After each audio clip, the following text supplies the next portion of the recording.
আমার চোখ যার উপরে পড়ে তাকে আমি চোখের বাইরে যেতে দিই না। ঠিক? মারা গেছেন ভারতীয় অভিনেতা মুকুল দেব।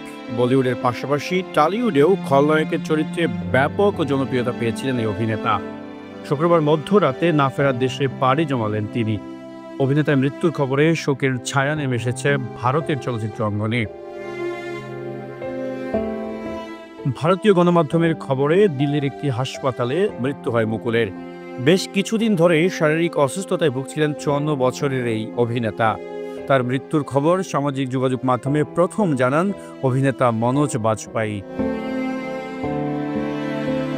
টলিউডে জিতের বিপরীতে তথা খলনায়ক হিসেবেই পরিচিত ছিলেন এই অভিনেতা।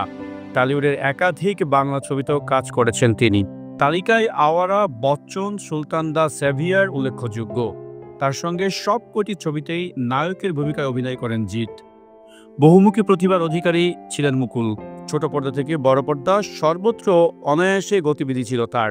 প্রথম ছবি দস্তকে পুলিশ অফিসারের ভূমিকায় অভিনয় করতে দেখা যায় তাকে।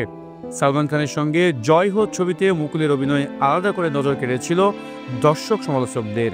বাংলা ও হিন্দি ছাড়াও তার ঝুলিতে মালায়ালি, গুজরাটি, পাঞ্জাবি, মারাঠি, ইংরেজি ছবিও রয়েছে।